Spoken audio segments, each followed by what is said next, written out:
This may sound kind of strange to you, but I was almost into adulthood before I realized I was an American. I'd never really thought about it. My family was born in America and we'd lived here all of our lives, but somehow it never occurred to any of us that just being a citizen of the United States meant we were Americans. To us, Americans were people who spoke or understood only one language and ate peanut butter and jelly on mushy white bread that came out of plastic packages. We were different. We were Italian. For me, as I'm sure for most second-generation Italian-American children who grew up in the 40s and 50s, there was a definite distinction drawn between them and us. Everyone else, Irish, Jewish, Polish, African-American, German, they were Medagons, as my grandparents used to say. Those Medagons. There was no animosity involved in that distinction, no prejudice, no hard feelings, just a friendly and a proud observation, because we were sure ours was a better way. For example, Americans had to go to stores to get what they needed. We had a bread man, a coal man, a junk man, an olive oil man, an ice man, and a fruit and vegetable man who came to us. They were the peddlers who plied the Italian neighborhoods every week. We didn't even have to watch for them to know they were there. We just waited for their call, their yell, their individual distinctive sound. In fact, we even had a man that sold clothing and dry goods door to door. All the ladies on the block would gather to see what was in that large bundle he carried on his back. And there were no set prices, just good, hard bargaining, even from the most timid of our neighbors. To this day, I can still hear the peddler's sad and sometimes frustrated lament. "Take it! I'm a-losing money, but I'm tired of carrying it around." But they always returned, and the game was played out again and again and again. We came to know them all, and they knew us. Medagons had to deal with strangers. What a shame.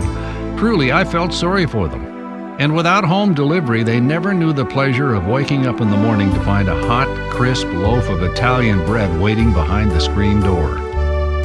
And instead of being able to climb on back of a peddler's truck a couple of times a week just to hitch a ride somewhere, most of my Medagon friends had to be satisfied with walking or taking the bus to the supermarket. We got to ride because we were Italian and lived in the neighborhood. There was something else that amazed me about them. On holidays, my American friends or classmates ate turkey, stuffing, mashed potatoes, and cranberry sauce. But that was it. We ate those things too. But it was only after we had finished the antipasto, the soup, the spaghetti, and meatballs, and salad, and whatever else Mama thought might be appropriate for the holiday. And the turkey or chicken was usually accompanied by baked ham or roast veal, just in case somebody walked in who didn't like turkey or chicken.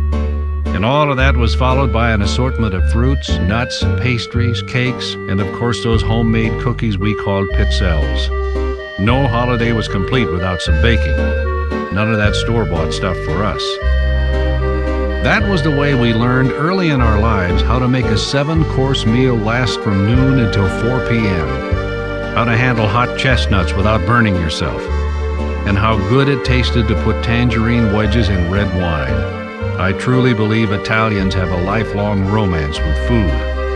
And speaking of food, Sunday was truly the big day of the week. That was the day you'd wake up to the smell of garlic and onions frying in olive oil. As you laid in bed, you could hear the hiss of tomatoes being dropped into a hot pan, and you knew what was happening. The feast was being prepared. But good as it smelled, it was frustrating too. Sunday would not be Sunday without going to Mass, and of course you couldn't eat before Mass because you had to fast before receiving communion. My grandmother used to say with a twinkle in her eye that suffering from the hunger was part of our penance.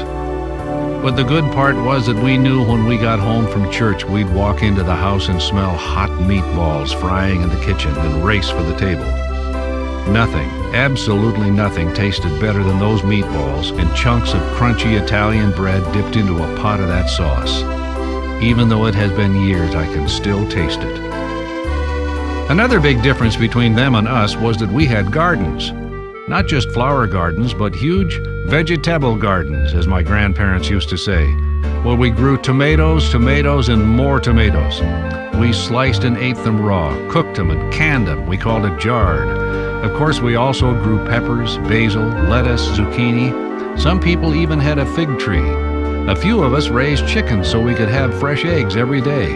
And of course, everyone had a grapevine or two, and in the fall made homemade wine, lots of it. Of course, all of those things thrived year after year because we had something else it seemed our American friends didn't have. We had grandparents.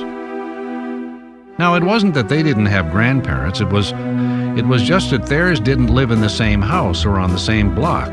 They had to go somewhere and visit their grandparents. We lived and ate with ours, and God forbid we didn't see them every single day. I can still hear both my grandfathers telling me in their unique version of Italian English, which I soon learned to understand quite well, how they came to America as young men on the boat. They told us the long hours and days they had to work in the factories and mines when they got here, and the hardships they endured in the olden days. They also told us how their families lived in rented tenements and took in boarders sometimes in order to make ends meet. They decided early on they didn't want their children and grandchildren to grow up in that kind of an environment, so when they had saved enough money, and I could never figure out quite how, they spent everything they had and bought a house. They were so proud to own their own homes, and those houses served as family headquarters for the next 40 years. I still remember how my grandparents hated to leave their houses. They'd rather sit on the back porch and watch the garden grow than go anywhere. And when they did go someplace for a special occasion, they had to get back home as quickly as possible. After all, nobody's watching the house.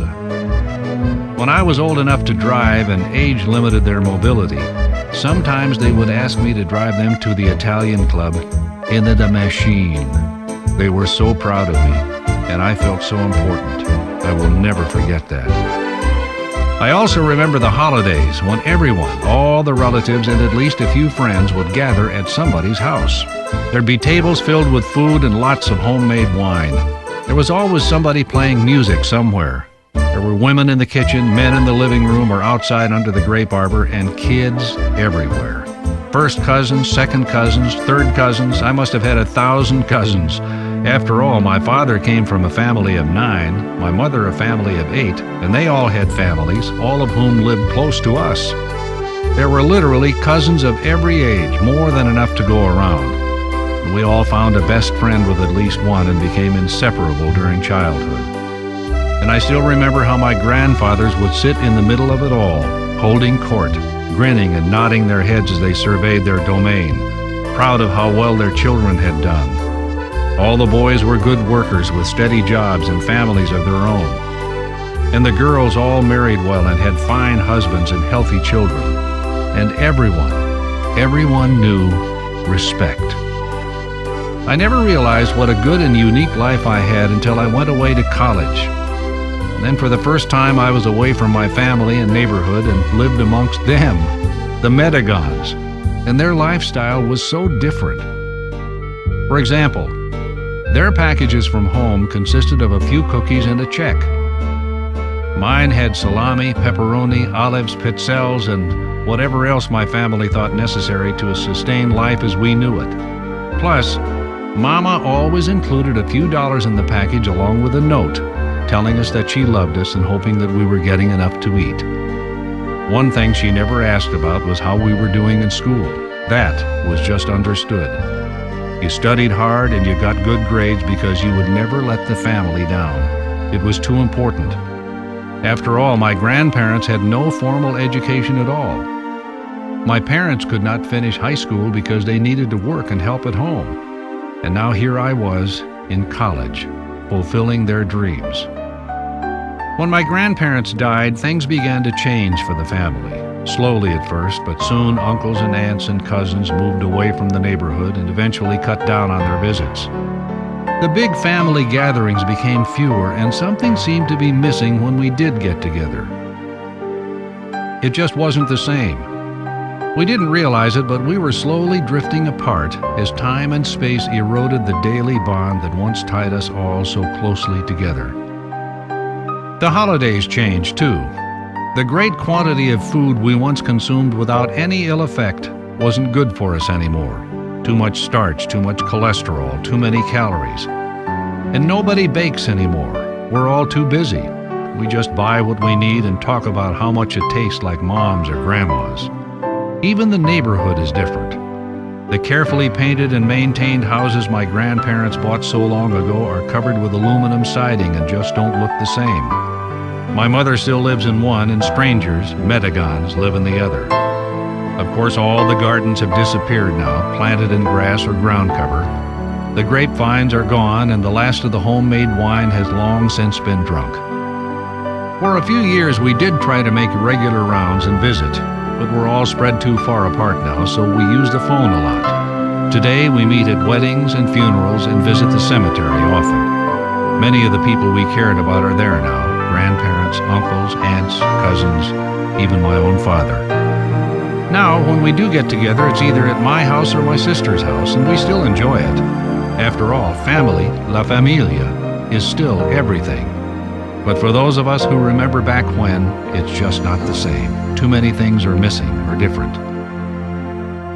We have changed, the neighborhood has changed, and the differences between us and them are not so easily defined anymore either. And that's good.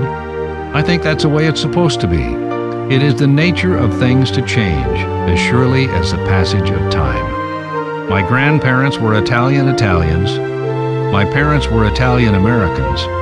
I'm an American-Italian, and my children are American-Americans. We are all Americans now. Irish, German, Polish, Jewish. Call it culture, call it roots, I'm not sure what it really is. Life is still very good, and the memories are great. But still, there's a small part of me that will always be a little bit sad. My children will never experience firsthand a wonderful and important piece of who they are. They will never get to know my grandparents and the joys of growing up Italian.